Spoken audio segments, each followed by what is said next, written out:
normal y patológico es lo que vamos a ver el día de hoy. Y viene a ser la tercera etapa del trabajo de parto, ¿verdad? El trabajo de parto se divide en tres. Una que es la etapa de dilatación, ¿verdad? La etapa del expulsivo y finalmente la etapa del alumbramiento o tercer periodo del trabajo de parto. Entonces, existen situaciones normales y situaciones patológicas en las cuales nosotros no podemos ver un alumbramiento normal. Hay que realizar un grupo de maniobras especiales y en el caso de que no se pueda, pues tomar una decisión en un momento, ¿no? Que simplemente se observa o incluso manejo quirúrgico. ¿Ya? Vamos, entonces, la placenta, como ustedes saben muy bien, ya han visto que se juega en biología, ya lo que es la formación, se inicia pocas horas después de la implantación, gracias a un grupo de células del cigoto que van a comenzar a diferenciarse en células del trofoblasto que posteriormente van a formar la placenta. Seguimos. Bueno, las características de la placenta, ustedes saben muy bien que tiene una moneda que va a tener dos caras, ¿no? Dos caras, una cara materna y una cara fetal. La cara fetal es la que está en el cordón umbilical y la cara materna donde están los proteodones, ¿ok? Y la membrana o el cordón. Entonces, es importante que ustedes puedan ver las características. Cuando ustedes estén en un parto, siempre después del parto o en el alumbramiento, ustedes tienen que vestir la placenta. ¿Han escuchado el término? Vamos a vestir la placenta. ¿Qué significa?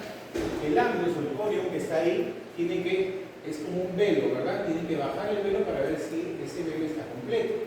Si no está completo, si es parcial, si ven que está agujereado, si ven que tiene como una concavidad, entonces es muy probable que se haya quedado algún resto. Por más pequeño que sea el fragmento, la paciente no va a dejar de sangrar. Entonces, muchas veces los sangrados postparto, los sangrados en la etapa del puerperio, se deben justamente a la retención de recursos. Entonces, situaciones diversas. La primera posibilidad es esa. La segunda es que haya laceraciones, ¿verdad? Desgarros que puedan existir vaginales o debido al aviso que se haya realizado. O tercero, que puede existir a veces desgarros en el cuello. Cuando existen partos precipitados, como el día de hoy ha habido en el hospital, una paciente ha llegado con 2 centímetros y a las 3 horas ha completado. Es un parto muy precipitado. Esos partos precipitados muchas veces salen con presentación compuesta. Quiere decir que la manito va adelante y eso genera desgarro. ¿Ya? Cuando la manito va adelante, eso muchas veces, la gran mayoría de veces, produce desgarro cervical. Y eso, cuando ustedes en el periodo del alumbramiento hacen la revisión de hemostasia y ven que la paciente sigue sangrando y no entienden por qué si el útero está bien contraído, no existe una explicación. ¿Qué tenemos que hacer? Colocar el espéculo, meter valvas e identificar el cuello. ¿Okay? Se agarran las fésticas y se va dibujando el cuello con las fésticas y ven el desgarro. Si ven que hay desgarro ahí, simplemente se sutura, el paciente no siente absolutamente nada y se acabó el proceso. ¿Ya? Eso es importante. Seguimos. Entonces, ¿cuáles son las características macroscópicas de la placenta? Hemos visto, tiene un peso aproximadamente de 500 a 600 gramos, una forma discoide, un grosor aproximado de 3 centímetros, y ahí están las dos caras, ¿verdad? La cara fetal y la cara materna. La cara materna, un número aproximadamente de 8 a 12 proteínas. Sí. Entonces, la función de la placenta, como es un mecanismo, es un ente en el cual, o es un elemento que sirve, digamos, de comunicación e intercambio, entonces va a cumplir una serie de funciones, no solamente nutritivas, sino también de barrera, funciones defensivas, funciones endocrinas, porque va a cumplir la función de algunas hormonas también. Entonces, eliminación de desechos, incluso funciones endocrinas, produce hormonas que permiten la permanencia del embarazo. Estamos hablando de la progesterona, de la hormona que predomina en el embarazo. Hoy día conversábamos con algunos chicos en la rotación y decía, doctor, ¿y qué pasa con una paciente que tiene miomas? Hoy hemos visto en la visita, ¿verdad? Pacientes con hematosis uterina. ¿Qué pasa con una paciente que tiene miomas y embaraza? El desarrollo del mioma se incrementará, se estacionará o involuciona el mioma. Los miomas son hormonodependientes, son estrógeno-dependientes. Entonces, estamos entrando en una etapa donde la progesterona predomina. Lo que vamos a ver es que existe un estacionamiento, no crece el mioma se queda ahí, ¿okay? No va a desaparecer, como muchos dicen, no toma la pajita de no sé qué y el mioma va a salir por tu vagina, mentira, el mioma no va a salir, ¿ya? El mioma es una acumulación sólida que se impregna, puede estar en la capa mucosa, en la capa submucosa, glucosa en el miometrio, o puede estar simplemente con un chinchón en el útero, a eso se llama mioma subseroso. Entonces, dependiendo de la ubicación, van a venir las diferentes sintomatologías. Entonces, cubre función protectora también la placenta, protección física y una tolerancia inmunológica, gracias a digamos, al hecho de permitir que la placenta genere cambios inmunológicos, ¿no? Siguiente. Entonces, el alumbramiento o tercer periodo de parto transcurre desde el nacimiento hasta la expulsión de la placenta y las membranas fetales. El periodo del parto que tiene que ver con tres periodos fundamentales. Uno es el desprenderse, el descender y finalmente expulsar. ¿Okay? Entonces, primero se desprende, desciende y finalmente se tiene que eliminar. Seguimos. Entonces, existen cuatro tipos de alumbramiento básicos, ¿verdad? Cuando yo dejo que la paciente de manera espontánea salga del parto y elimine la placenta, es un alumbramiento espontáneo. Sí, ¿verdad? Ahora, existe un tiempo. Yo no puedo dejarla pues 5 horas a la paciente ahí sangrando y con el cordón afuera, ¿no? ¿Hasta qué tiempo yo puedo considerar que debo de decir, bueno, voy a esperar 1 hora, 2 horas? ¿Cuánto tiempo más o menos? 30 minutos. Es un promedio, digamos, es el tiempo que se ha considerado como parámetro para determinar qué puedo yo esperar hasta ese momento. Pasados los 30 minutos ya podría considerarlo como una retención placentaria. O sea, pasados los 30, 40, 1 hora ya es una retención placentaria que debería de tomar otro tipo de decisión, ¿verdad? El alumbramiento corregido es cuando yo utilizo maniobras, ¿verdad?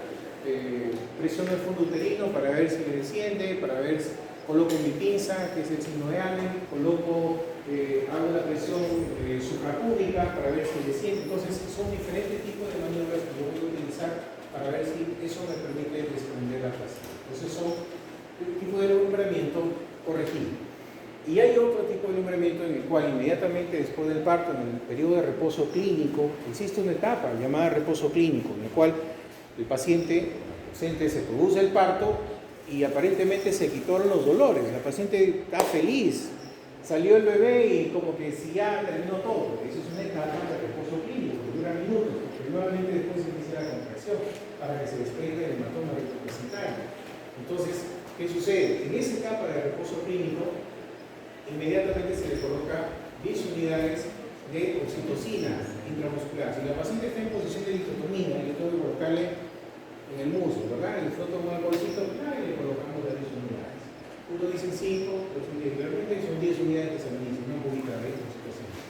Entonces, ¿qué deberíamos esperar? Que los primeros 10 minutos la placenta se den más suaves. Generalmente ocurre entre los 5 primeros, pero a veces demora un poquito más y puede esperarse hasta los 10 minutos. Entonces, ese es el alumbramiento dirigido. Pero si no funcionó el espontáneo, no funcionó el corregido, no funciona el dirigido, ya son 40 minutos, David está desesperado. Doctor, ¿qué hago? Llamemos a otro médico. Que venga Renato.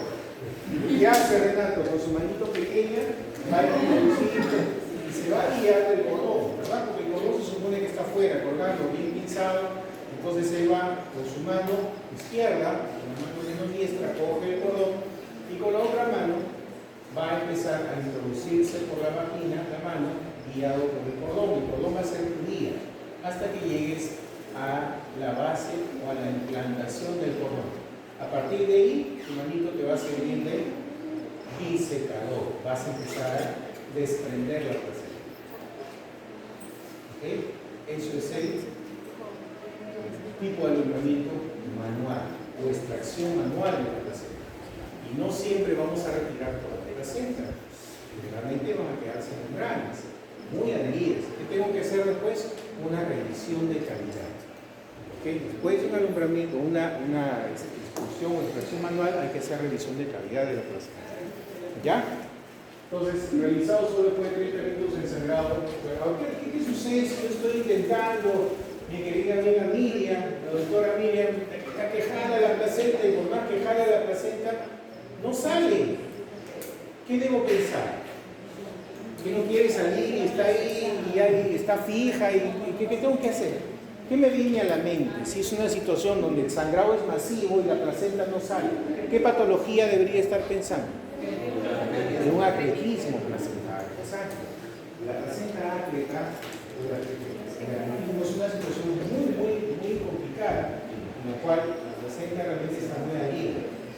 Existen incluso niveles de cretismo, diacretismo, percretismo, incretismo, donde ya la situación es más complicada cuando se infiltra energía.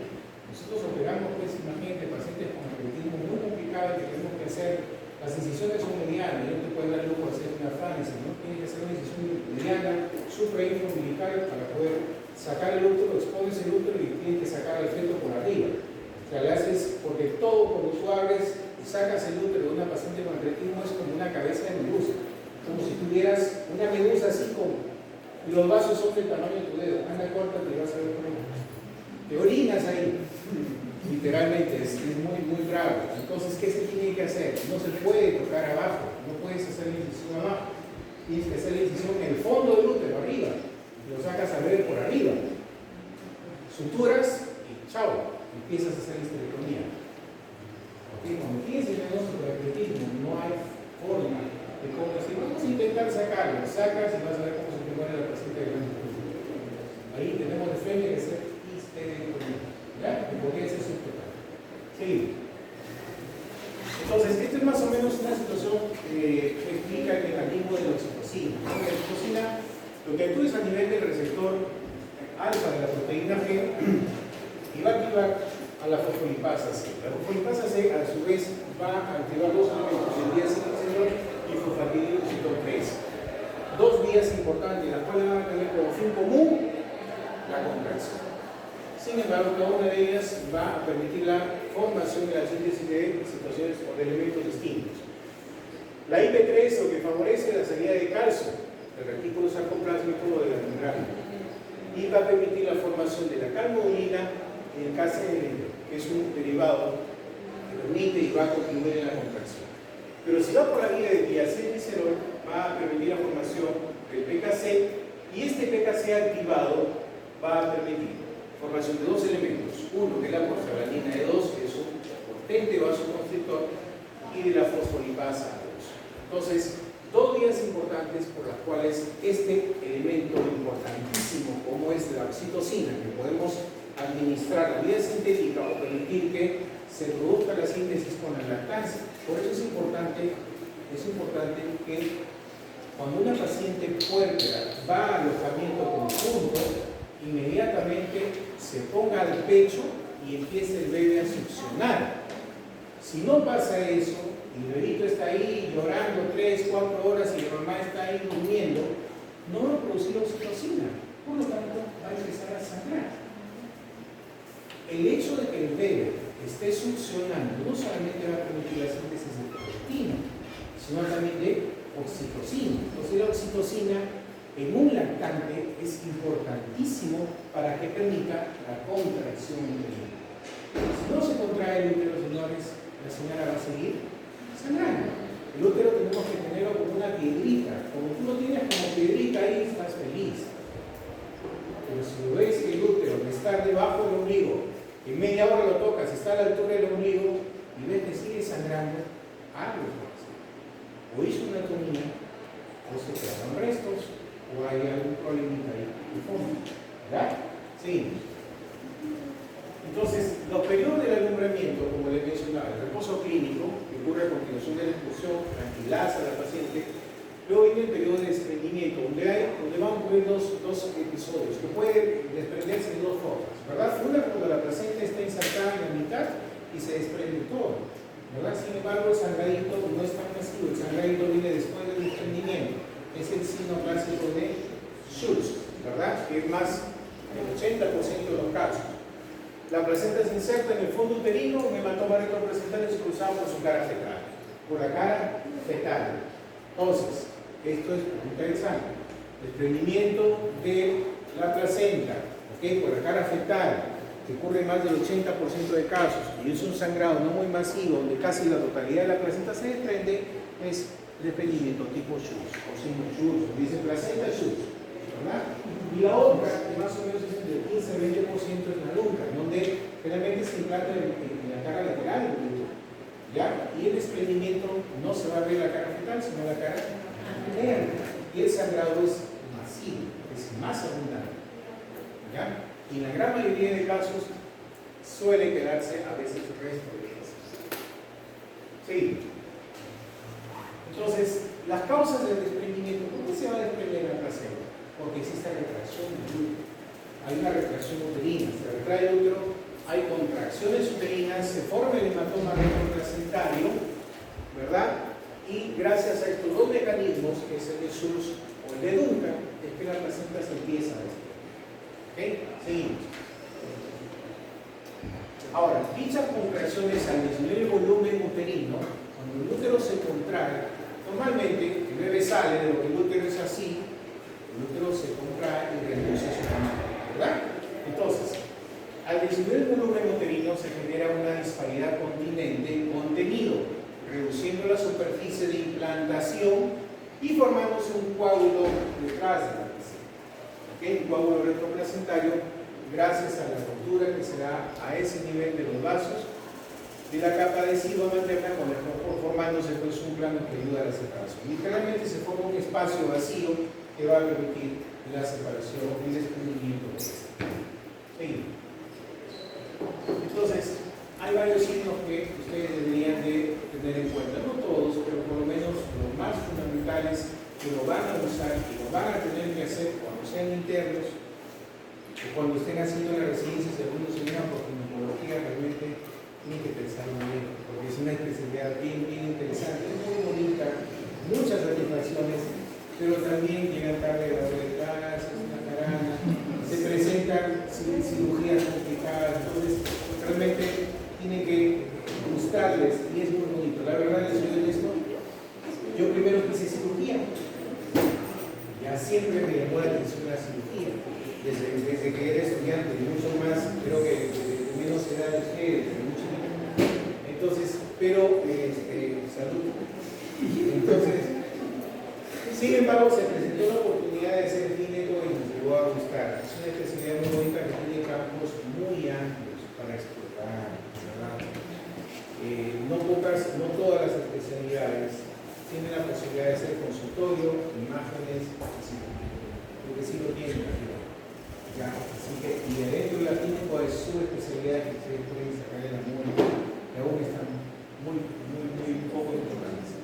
Entonces, el signo de Schroeder es el signo en el cual el útero llega a nivel del ombligo, el útero se lateraliza generalmente al lado derecho, el signo de Schroeder. El Duncan ya lo hemos visto, el Schultz ya lo hemos visto, seguimos por favor. Luego viene el periodo de descenso, que es favorecido gracias a las contracciones uterinas, ¿verdad? Y al peso de la placenta. Significa que esto va a bajar por gravedad, definitivamente. Y es más difícil pues que la paciente acostada, por eso que se demora, pues no en descender. Porque las pacientes que viven en la sierra, su parto es menos traumático, porque dan a luz paradas. Y es por gravedad, es fisiológico. Como alguien decía, un docente me decía, a ver, haz la carga acostado, pues. A ver, la carga acostado, le decía a una obstetriz. A ver, es más fácil, difícil, pues. Ni orinar, cuando te pone la chata, ¿sí o no? Entonces, pero fisiológicamente la mujer en la sierra se para así, empuja y se le cae.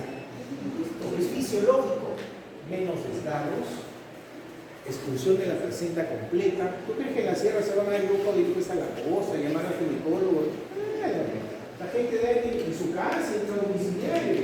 Yo hice mi según en un pueblito, un distrito de la provincia de Luya, departamento de Amazonas, un distrito que se llama Comila Coechán.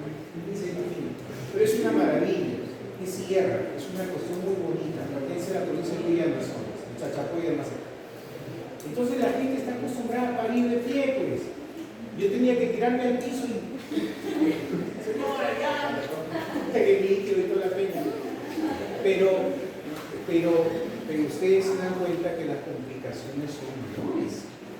Podrá infectar, o sea, podrá exponerse a una infección, pero si son menos complicaciones en relación a desgarros. Las comadronas no se van a suturar, no la ves suturando, porque generalmente no pasa eso, ¿no? La muerte se da quizás ahí por otro tipo de situaciones, ¿no? Pero es fisiológico, ¿no? Seguimos. El himno de Afel, en donde tú colocas la pinza de colcha en el cordón y observas que se aleja del lugar primitivo. Significa que tú, esta es la placenta, el cordón, pinzas acá. Y en 5 minutos ya no está acá, está acá. Significa que está descendiendo. ¿Ok? El signo de Kushner se comprime el hipogastrio, aplastas el hipogastrio, acá está el signo de Kushner, ¿ya? Para tratar de ascender el fondo uterino. Si el cordón asciende, el Kushner es negativo. Si el cordón no asciende, el Kushner es positivo. O sea, si tú aplastas y el cordón sube, significa que la placenta no ha descendido. Pero si tú aplastas acá y la pinza está ahí en el mismo lugar o baja, a pesar de que tú aplastas, la placenta está descendiendo. Sí. El signo del estrasma se sostiene el cordón, ahí como ustedes ven con la mano, se sostiene el cordón con una manito y se deprime el fondo uterino. Ya, ahí se va a sentir como un cierto crujido, como ustedes cogen el cordón y aplastan el fondo, como si se estuviera desprendiendo con un pedacito de cartón. Signo positivo, estrasma. El signo de Fabio del pescador se hace movimientos suaves y cortos del cordón. De igual manera se percibe algún tipo de sonido. Seguimos.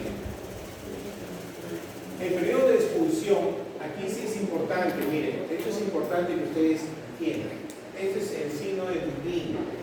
El signo de Dubin es muy importante, porque cuando está la placenta saliendo, yo necesito tomarla, cogerla y girarla para que salga en su totalidad todas las membranas. Empiezan a girarla, gira la placenta, y es como si estuviera prendida de un vehículo. Si usted no hace eso y arranca la placenta, se te va a quedar. Entonces, muy suavemente empiezas a girar la placenta. Y vas a ver cómo solita la placenta se viene desprendiendo. Signo de Dubin. Y finalmente tenemos la maniobra de Freud. La maniobra de Freud es para evitar la inversión uterina. Tener una paciente con inversión uterina, chicos, es bien complicado. ¿Qué significa? Que el cuello sale. O sea, en el momento de querer traccionar y sacar la placenta, el útero literalmente sale. El fondo sale hacia afuera, se invierte. Ahora vuelve a su lugar. Entonces, primero que esa paciente se hace anatomía. Tú tienes que meter toda tu mano con puño así, cerrado, hasta el fondo. Y ahí estar un rato. Mientras tanto, la paciente está sangrando. Y rogar a Dios para que se lo traiga. Pero generalmente termina en histerectomía las inversiones uterinas. Sí. Entonces, y luego que termina saliendo la placenta, yo tengo que evaluar macroscópicamente. Salieron todos los cotiledones, salió la membrana, cómo es la característica del cordón, tiene un nudo primario. Es importante que ustedes puedan ver, identificar si tiene dos arterias subvenas, se puede ver bien clarito ahí los vasos. ¿Ya? Y si ven que ustedes identifican que salió o quedó un pedazo, inmediatamente comunicar para realizar la revisión de la cavidad uterina. ¿Ya? Seguimos. Entonces, en el caso de un alumbramiento patológico, ¿por qué se da? Por la falta de contracción. Eso se llama inercia uterina. O sea, el motor del útero no está funcionando bien. Hay una inercia del útero y eso evita que las contracciones no sean sostenidas, sino se hacen espasmódicas. Lo quito por acá, en 5 minutos otra vez. Entonces, no existe una contracción sostenida y eso hace que la placenta no se desprenda. Y adherencias anormales de la placenta que hemos conversado hace un momento. Seguimos. Entonces, cuando hablamos de inercia, que la contracción no alcanza el nivel adecuado para producir el desprendimiento y la expulsión de la placenta, ¿verdad? Las causas son diversas, generalmente las conductas añosas. Y la gran cantidad de pacientes, ahora estamos viendo muchos pacientes que están, como les decía a los chicos, postergando la posibilidad de ser madres, ¿no? Y están optando por ser mamás a partir de los 35, 40 años, ¿no? Quieren estudiar 3 maestrías, 5 doctorados. Entonces, a veces el hecho de postergar mucho, no digo que está mal, sino que cuando tú tienes una gestante muy añosa, las complicaciones se van a presentar. Por tener una gestante muy temprana edad, de 15, 16 años, las preeclampsias se dan en los sistemas neuronales. Este tipo de problemas también se va a presentar. ¿Qué más? Grandes multíparas, es otro caso. Un paciente con 5, 6, 7 hijos.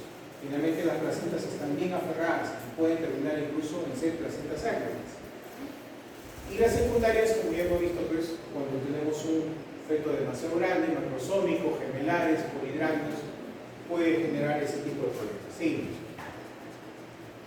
Entonces, en la clínica vamos a ver que la placenta va a ser difícil, la salida, totalmente adherida, ausencia de dolor, el útero está alto, ven que el útero no ha descendido, está por encima de la cicatriz umbilical, no ha bajado, no se ha contraído en su totalidad, blando y depresivo, significa que no está contraído. Y por lo tanto esa paciente está sangrando, parcialmente adherida y una hemorragia externa u oculta, bien difícil que sea oculta. Generalmente vamos a evidenciar que la paciente está sangrando. El tratamiento con oxitóxicos es presión uterina delicada, un alumbramiento manual se incluirá, digamos, hemorragia, ¿no? Sí. Entonces la extracción manual, lo que les decía, ¿no? Ustedes tienen que ingresan toda la mano, ingresan hasta el codo a veces. Ingresan, si es un útero grande, sin ningún problema, no va a pasar absolutamente nada. El problema sería que dejen la placenta. Entonces tienen que ingresar guiado por el cordón y llegan hasta el fondo del útero y empiezan, sus dedos vienen a ser los elementos que van a permitir el desprendimiento, muy suavemente. Y sus dedos van a ser los elementos que van a permitir el desprendimiento. Eso puede salvar la vida de la persona. Escuchen lo que les estoy diciendo. Seguimos. Entonces, cuando hablamos de contracciones espasmódicas, aquí la placenta se retiene en virtud de algunas de este tipo de contracciones, ¿no? Y los espasmos pueden ser localizados no en todo el útero, sino en ciertas regiones, y pueden existir espasmos generalizados pero en baja intensidad, ¿no? El tratamiento, si es que no hay hemorragia, meperidina, que no es un medicamento que lo tenemos nosotros, generalmente utilizamos oxitocina, 30 unidades a 40 unidades, y si hay hemorragia, un alumbramiento de tipo manual. Seguimos. Bueno, ese es el caso de retención de placenta por anillos de contracción. Se pueden formar anillos de contracción y evita que se desprendan. Y realmente no se ve mucho ese tipo de situaciones, pero puede presentarse. Y eso puede generarse o presentarse en los úteros bicorne. En los úteros bicorne se genera ese tipo de problemas.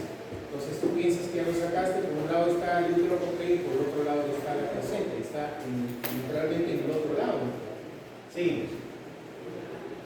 Entonces, el acretismo placentario viene a ser cuando la placenta está totalmente metida. Acretismo, esta es una placenta ácreta, miren que no compromete el miometrio. Esta es una placenta íncreta que compromete parcialmente el miometrio. Y la pércreta es donde infiltra y puede generar compromiso vesical. Por eso que ha existido casos en los cuales médicos o personal han intentado sacar la placenta y se ha llevado la vejiga. Sin temor a nada. Lo bueno que la vejiga pues, es un órgano noble, ¿no? Y le colocas una sonda por 3 semanas, le haces su reparación con 15 ceros, pero anda bien en ese momento, tienes que llamar al dolor. Muy bien, entonces más o menos, miren, cómo es que se va produciendo la infiltración de la placenta. Miren, la pérpectra atraviesa totalmente y puede convertir la vejiga. O sea que tiene mucho cuidado. Entonces ustedes cuando vean una placenta que está muy adherida, no hagan el intento de haces eso y ves de la pinche saliendo por ahí. Seguimos. Entonces, las etiologías tenemos placentas previas. Cuando existen legrados, regularmente se forman sinequias, se forman como cavities y eso hace que la placenta también se adhiera mucho. Ya, cuando nosotros hacemos procedimientos en cavidad o invadimos el útero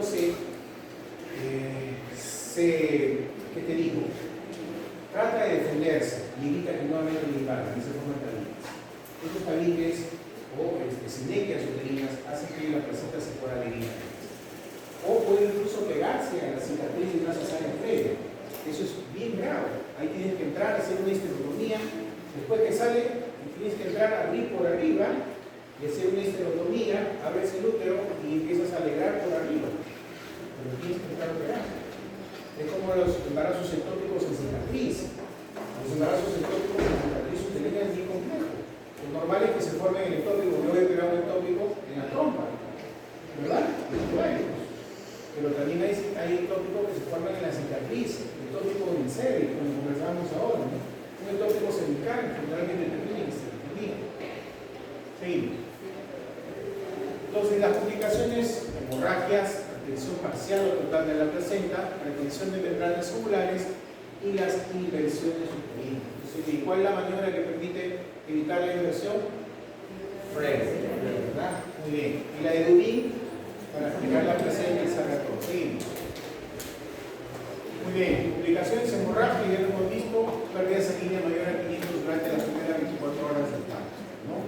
Ahí está lo que nosotros estamos asociando al problema, ¿no? Las disocias dinámicas y anatómicas, y después de la expulsión de la placenta, si persiste, está asociado a la retención, a la inercia y a defectos incluso de la coagulación. Seguimos, por favor. Seguimos. Bueno, ya hemos visto complicación, retención de placenta, retención de membranas. Ahí lo que tenemos que hacer es realizar simplemente un granito, ¿no? Si hay una retención de membranas. Seguimos. Esa es la inversión, miren cómo sale. Miren cómo sale, el fondo sale hacia afuera. Entonces, ¿qué tienes que hacer? Meter tu mano, todo en la mano, el puño, e ingresarlo nuevamente. Entonces, ese proceso definitivamente hace que el útero no se contraiga. No se va a contraer muy fácilmente. A veces colocamos e empaquetamos el interior del útero con gasas. Metemos gasas un montón para que el útero se compacte. Después de unas horas retiramos las gasas. ¿Okay? Si a pesar de eso persiste y sigue sangrando, no hay otro, tiene que entrar a operar y sacar el útero. Si no, no va al paciente. Entonces seguimos. Eso ya hemos visto, el alumbramiento. Seguimos. Miren cómo, atrás. Miren cómo en la inversión uterina, cómo en la mano va a permitir, o sea, coge todo el fondo e ingresa aquí. Todo el fondo ingresa y permanece el puño adentro. O sea, todo el puño va a permanecer adentro. ¿Para qué? Para que permita formar nuevamente la anatomía y el útero se pueda contraer. ¿Ya? Entonces, eso es una maniobra importante. Si ustedes están en la cuna, pues ya no les va a dar tiempo de traerlo al hospital, ¿no? Tienen que hacerlo. Y eso puede ayudar muchísimo. Mientras por lo menos están refiriendo, tienen que venir con la mano en la vagina.